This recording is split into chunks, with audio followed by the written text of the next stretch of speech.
Live stock खाते सिजावल जो अजीब कारनामो साम्हूं अची वियो। ॿोॾि मुतासिर माण्हुनि जे चौपाए माल लाइ आयल चारो विकिरो थियण जो इंकशाफ थियो आहे। एसएस न्यूज़ जे रिपोर्टर अब्दुल रशीद ख़ासकेली मूजिबि लाइव स्टॉक खाते पारां ॻुझी जाइ ते रखियल केतिरा ई सौ मण गाह स्टॉक कयो वियो। मुतासिर माण्हुनि जे चौपायो माल खे गाह न मिलण करे जानवर बुख विघे मरी रहिया आहिनि।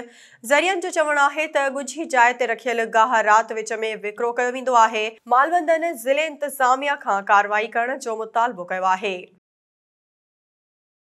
कश्मीर में जमात इस्लामी पारां ज़िले कश्मीर में वधंदड़ बदअमनी, अगवा, मोटरसाइकिल चोरी ऐं स्ट्रीट क्राइम ख़िलाफ़ रैली कढी वई। रैली में शहरियुनि ऐं समाजी तंज़ीमुनि जे अॻवाननि वॾे अंग में शिरकत कई। एसएस न्यूज़ जे रिपोर्टर गुल सुमरो मूजिबि कश्मीर में जमात इस्लामी पारां ज़िले में वधंदड़ क्राइम ऐं बदअमनी ख़िलाफ़ नादरा चौक खां प्रेस क्लब ताईं रैली कढी वई।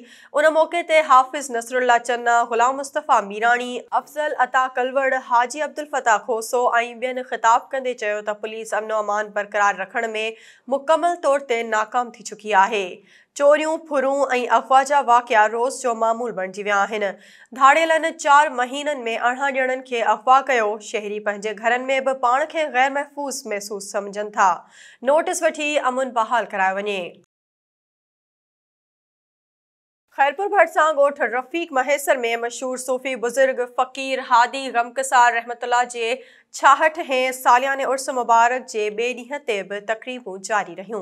एसएस न्यूज़ जे रिपोर्टर मोहसिन भट्टी मूजिबि उर्स मुबारक दौरान मेहंदी जी रस्म अदा कई वई, जॾहिं त मलाखड़े जा मुक़ाबला पिणु थिया, जंहिंमें सिंध ऐं पंजाब जे मशहूर मल्ह पहलवाननि वॾे अंग में हिसो वरितो, जिन में बिजली शीदी, अली नवाज़ मेतलो, मोहम्मद सिद्दीक बुगटी ऐं ॿियनि मल्ह पहलवाननि मल्हूं मारे ख़ूब दाद हासिल कयो।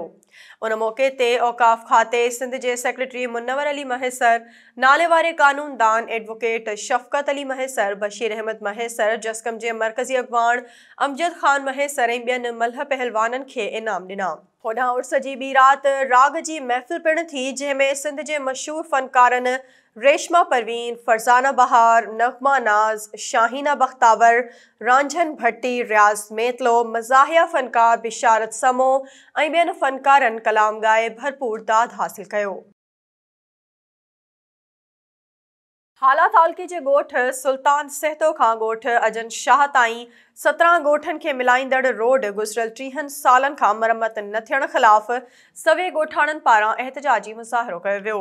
एसएस न्यूज़ जे रिपोर्टर आसिफ खमाण मूजिबि सलमान लगारी, बहार सहतो, मिस्री खोखर ऐं ॿियनि जी अॻवानी में ॻोठाणनि एहतजाज कयो।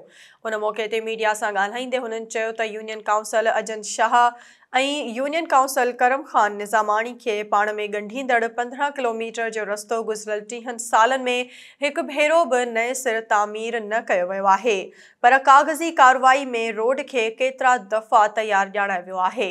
हुननि चयो त M6 मोटरवेज़ ज़िले मटियारी जी जाच कंदड़ इंक्वायरी कमीशन खां मुतालबो करियूं था त नंढनि तोड़े वॾनि शहरनि ऐं ॻोठनि जे रोडनि ऐं रस्तनि जी बि जाच पड़ताल कई वञे।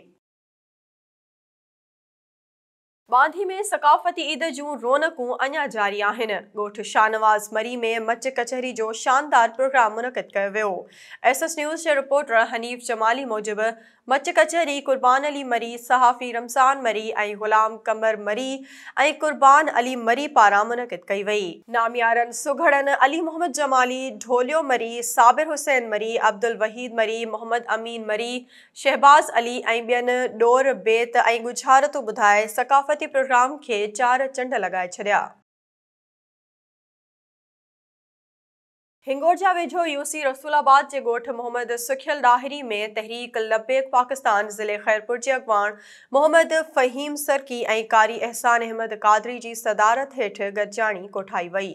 एसएस न्यूज़ जे रिपोर्टर फयाज़ मोहसिन सोलंकी मूजिबि गॾिजाणी में यूसी रसूलाबाद में तहरीक लब्बैक पाकिस्तान जी तंज़ीम साज़ी जे हवाले सां बाडी जो ऐलान कयो वियो। उन मौक़े ते अॻवाननि मीडिया सां ॻाल्हाईंदे चयो त ईंदड़ इलेक्शन में सिंध समेत सॼे मुल्क में हर तक ते तहरीक लब्बैक पाकिस्तान जा उम्मीदवार बीहंदा ऐं मैदान ख़ाली न छॾियो वेंदो। 5 फ़रवरी ते राणीपुर में यौम कश्मीर जी रैली कढी वेंदी। मीरवा गोरचाणी वेझो गवर्नमेंट हायर सेकेंडरी स्कूल मखण समो में 3 ॾींहनि वारे स्पोर्ट्स गाला जो अहतमाम कयो वियो। एसएस न्यूज़ जे रिपोर्टर हरेश कुमार बाज़कानी मूजिबि स्पोर्ट्स गाला जे पहिरें ॾींहुं छोकिरियुनि जी मुख़्तलिफ़ रांदियुनि जा दिलचस्प मुक़ाबला कराया विया। Cricket, football, tug of war ऐं थ्रोबॉल में Sindh education foundation assistant the hope school ऐं लॉन्ग जंप में शाह अब्दुल लतीफ़ स्कूल ऐं कॉलेज खे फातेह करार ॾिनो वियो। तक़रीब में गुलाम मुर्तज़ा ख़ान, कुर्बान भट्टी, मोहम्मद हनीफ़ पंवर, उस्तादनि ऐं शागिर्दनि वॾे अंग में शिरकत कई। खटींदड़ टीमुनि में ट्रॉफियूं ऐं मेडल विरहाया विया।